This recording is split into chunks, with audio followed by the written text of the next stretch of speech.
Ụmụnne m, ọ na-anwụchulu lederelenu m ihe n'ugbu ene ọ na-ewute na-agbawa obi. Enwere ihe ga-emenụ ọ metụta mmadụ, ya dị nnọọ ka nye onye ahụ time ka o ji aka ya rewind ya time ya back to mgbe ihe bidoro ka o chuzugharịa or mekegharịa decision.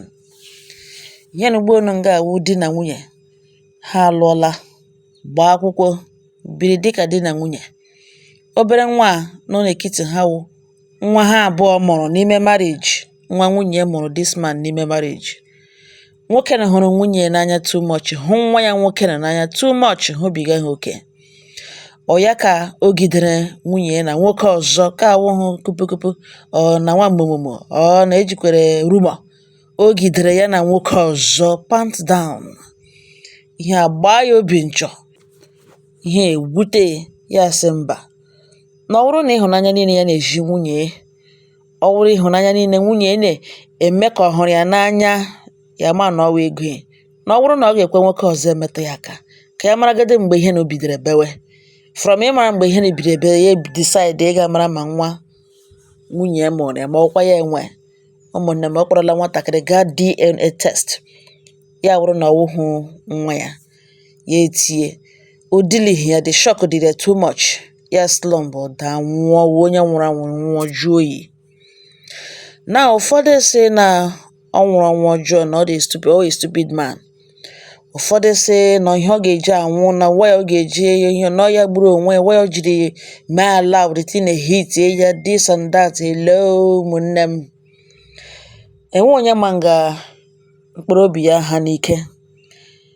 Onye ọ na-abịabere ya dịka ndị ọzọ ọgbaga bụrụ n'uwe uwe. Onye ọ na-abịabere ya dịka ndị ọzọ ọgbaga egwu nwantele ọgwa.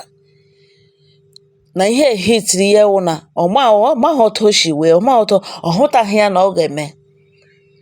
Makwa ihe wụ na mmadụ gidere slump daa. Ihe karịrị obi ya dagidere obi ya, hitiri obi ya. Biko na ụmụnne m, ụfọdụ ndị mmadụ, ụfọdụ ụmụ nwaanyị na ụmụ nwoke emewene marriage ya dịka abụrụmọnụ, dịka ọkụ mmụọ, dịka ebe a ga-abaiga ndụ egbubie n'ike. Ọ gịnị wụ ihe nke a? Biko n'udo, kedu ihe nwaanyị mmadụ ji ego ya lụrụ kwesịrị ịwụrụ ya ngọzi pụta ya ghọrọ ya abụrụmọnụ, ghọrọ ya ogbu n'ike? Nwoke nwaanyị lechara ụmụ nwoke niile bịagara ya di, kwere di, emechaa nwoke ahụ awuo onye na-ahapụ ndụ n'ike. Ọ gịnị wụ ihe ka? Biko ndị mmadụ tọnụrụ marriage ntu. Onye na-aga ịlụ nwaanyị na onye na-aga ịlụ di tinye n'ekpere, n'ihi na mam onye gụghere gate of hell, mmụọ ọjọọ amakwute juo, nwee different assignment a na-arụ n'ime ezinụlọ dị iche iche. Ọ gịnị wụ na nwaanyị akwụchiri ụgwọ isi ya lụọ ya, enweghị esegide na di ya, iwewegodi ya laa ụmụnna ya. O nwere right isi ya na-alụgachi, ma ọ bụrụ na o nweghịzi ihe o ji di ya ahụ kpọrọ nụgidezie n'ime marriage ya. Di ya nọ ya pụọ outside gaga tọta ime pụpụtere nwoke mmadụ. Ọ gịnị wụ ihe ka? Biko a na-akọ ya hụrụ akụkọ ihe na-asụ oyi na ntị. This man ajụọla oyi. Ọ bụrụ na this man alụghị nwaanyị a, ọ gara dị ndụ taa. Ọ bụrụ na ọ lụghị nwaanyị a, ọ gara dị ndụ taa. Ọ bụrụ na enwe onye mebiri ihe marriage nụ, ikekwe ya ihe mee n'ụdị o ji mee n'ụdị dị agha. Ọ bụrụ na marriage enwezighị isi, ọ ga na-ebe akwa. Nwa ọma ya hụrụ nga, nwa ọma ya chọrọ ịlụ, nwa this nwa that, na nwa nke obi mkpụrụ obi ya nọ. Even nke nwaanyị lụgodo onye ọzọ, ya na-aga bọrịkarịka na ọnwa ya chọrọ ịlụ, ọnwa obi ya nọ n'ime ya. Mana nwa anọ ntara obi ya nọ n'ime nwa ọ chọrọ ịlụ, nwa ọhụrụ n'anya, ọ lụọla ya. Ọ gịnị mere? Dị onye otu mkpọrọ nwa ọ na-amụrụ na ne, o jiri obi ya niile hụ n'anya, ọwụ ya tụrụ ime. Nwatakịrị awụhụ nwa ya, ya eleghị ihe ka dị shock dị too much. Kedu ebe ọ ga-ebido kwuwe? Ọ gịnị ka a na-akọ? Ihe ka o bidoro how long bewe to the extent nwa ọ kpọrọ nwa ya awụhụ nwa ya. Ụmụnne m, enwekwere limit to ihe na-akpọ mkpụrụ obi, wickedness. Onye gị na-ebi ịsịdịghị ka inyegodo ka nwa a mụrụ wụrụ na nwa ya nọ, ma ọ fọzikwere na ọgbagara na-eji kama ma nwa nọ n'elu ya akpọkpụta di ya gide n'aka. Enwe ihe pere ya ka ọkwa gide nga nwoke na ya nwoke ọzọ na ya n'elu. Onye ga-edili ihe ka? Ụmụnne m, ọ wụ eziokwu ọ na-ewute. A ga-edilekwa enweghị ihe ruo na ihe people na-edi ihe people na-agabiga kama ihe a na-ekwu okwu ya wụ ọ kọmitihụ suicide, ọ ṅụghị sniper, ọ kwụghị ụdọ kama ọ slọmbụrụ igosiri that na obi ya handlewuhu the news, obi ya handlewuhu ihe ọ hụrụ, the result of that baby's paternity, obi ya that paternity test result hit ya hard. Enwe onye ma nga ndụ ibe ya nọ.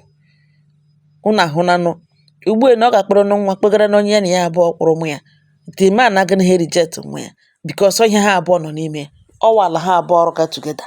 Ọ ga-akpọrọ nwa kpọgara onye ya sị elekwa ịhụnanya ya emeghị ya eme onye dị agwa mgbe a ga-amaburu ya tụkwasị ya tega ya n'ili this man. Ha yas ndị obodo agba shakashaka unu mee ka ya hapụ ịbịa bịara kpọrọ nwa n'ugbo gbalaga. Ọ ga-asị ejiri ewu osisi kọgbu ya na ya ebiri ndụ ya dịka adult na ọ handle hụ ya wụ ọ gbasaghị ya na ọwụ ihe enweghị mgbe ị kpere ga kọt ike akwa ya ga kọt, enweghị ihe ị ga-emeli ya ọwa adult. O mere ihe ya mma ihe masịrị ya, ọ na the man dị ndụ ugbo dị highest ọ ga-emekwa ihe egbubie the marriage. Ọ ya sị ya na onye ọbụla gawara onwe ya, mana ebe na ọ dịghị ndụ ruo nke ịbịa bịa gbuwe ebe onye ọbụla gawara onwe ya, ị gana ha sị na ọnwa anyị na ugbu ine by right ọnwa anyị agburu ya, mana law agaghị eme ọchem na ọ ga-eme entertain this type of story na di ejikwara hụ na ọwụ nwa awụghị nke ya slump.